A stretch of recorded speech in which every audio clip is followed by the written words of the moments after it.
আসসালামু আলাইকুম। আমি এখন বানাচ্ছি দারুণ মজার ডিম রুটির পিৎজা। সকালে আমরা নাস্তায় পাউরুটি ডিম অনেকেই খাই, একটু 19-20 করে ওইটাকে দিয়ে আরাম একটা পিৎজা বানিয়ে নিতে পারেন।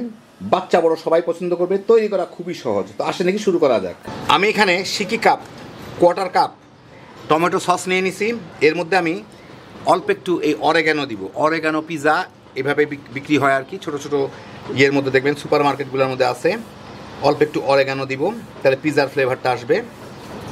1 চা চামচেরও কম দিলাম। কেউ দিতে পারেন, না দিলেও হয় না, হয় দিলে আবার একটু পিজা পিজা লাগে আর কি। যাই হোক, মিশিয়ে রেখে দিলাম। একটু পরে এটা ভিজে ফ্লেভারটা রিলিজ হয়ে যাবে। পিজা সস হয়ে গেল আমার তৈরি। আমি এখানে কয়েক পিস মিনি রুটিগুলো নিয়ে নিছি। এইগুলাকে আমি একটু এরকম ছোটো ছোটো টুকরা টুকরা করে ছিঁড়ে রাখবো।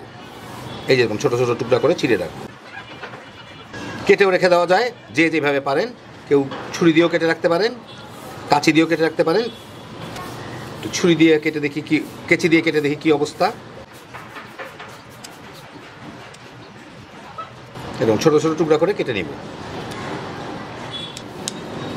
বাস হয়ে গেল। আমি এখানে 4টা ডিম নিছি। এর মধ্যে স্বাদ মতো লবণ দিয়ে এটাকে আমি ভালো মতো ফেটে নিব।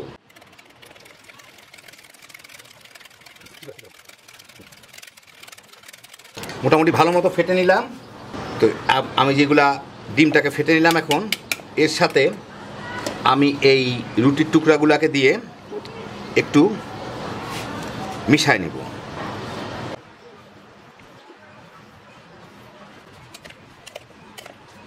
মাখার পরে খুব বেশি সময় রাখা যাবে না। এই যে আমি মিশাইলাম, কারণ ডিমটা যাতে চুষে না নেয়, নিচের দিকে যাতে কিছু ডিম থাকে।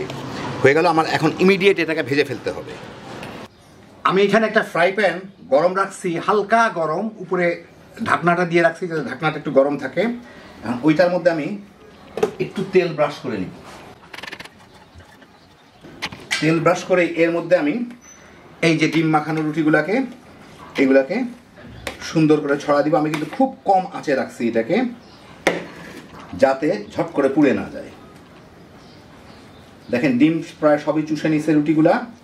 এখন এটাকে যতদূর পারি সমান করে আমি চতুর্দিকে ছড়াই দিই।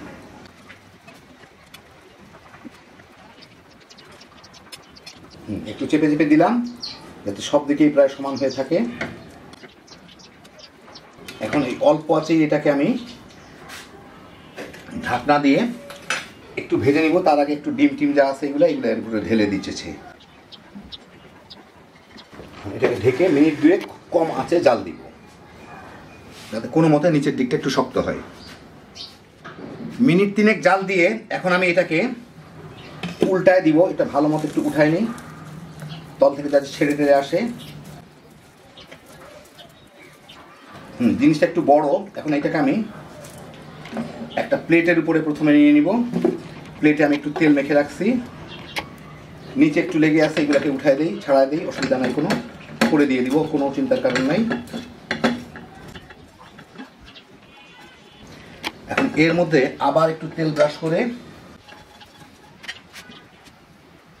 আমি এইটাকে উল্টায় দিয়ে দিব। এর উপরে দিয়ে দিলাম। দিয়ে এখন আমি এর উপরে যে সসটা বানিয়ে রাখলাম সেই সসটা দিয়ে দিব। দিয়ে এখন আমি কিছু মোজারেলা চিজ আমি গ্রেট করে রাখছি, ওগুলা এর উপরে ছড়াই দিয়ে দিব।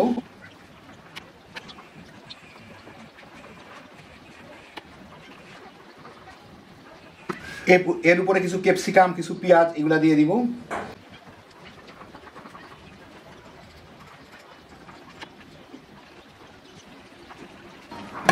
অল্প একটু চিজ বেঁচে গেছে, এটাগুলো দিয়ে দিয়ে উপরে, এটাই ভালোই লাগবে।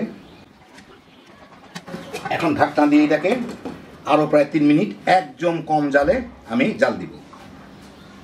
চিজটা গলা পর্যন্ত, উপর থেকে দেখা যাবে গলে গেছে।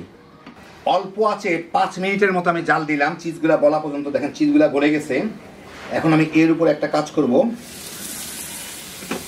একটু ক্রাশ পেপার দিয়ে দিব, একটু ভাঙা মরিচের গুঁড়া দিয়ে দিব। এগুলো দেখতে ভালো লাগে, খাইতেও ভালো লাগে। যার যার পছন্দ মতো দিয়ে নিতে পারেন। পিজার মধ্যে দিলে এটা খুব একটা ভালো সুঘ্রাণ আসে, টেস্টটাও বাড়ে। বাস দিয়ে দিলাম, হয়ে গেল আমার পিজা। এখন আমি আপনাদের একটু ঠান্ডা করে বেড়ে দেখাচ্ছি। তো এই দেখেন হয়ে গেল আমার পাউরুটি আর ডিমের পিৎজা। সকালের নাস্তায় ডিম আর পাউরুটি আমরা সবাই খাই, শুধু একটু চিজ দিয়ে বানিয়ে নিতে পারেন, একদম অন্য রকমের নাস্তা। বাচ্চা বড় সবাই তামা তামা করে খেয়ে ফেলাই। খুব সহজে তৈরি, হ্যাঁ বিজোসের একটা আইটেম। আল্লাহ আপনাদের সবাইকে ভালো রাখুন, সুস্থ রাখুন, নিরাপদে রাখুন। ইনশাল্লাহ বেঁচে থাকলে আবার দেখা হবে। আল্লাহ হাফিজ।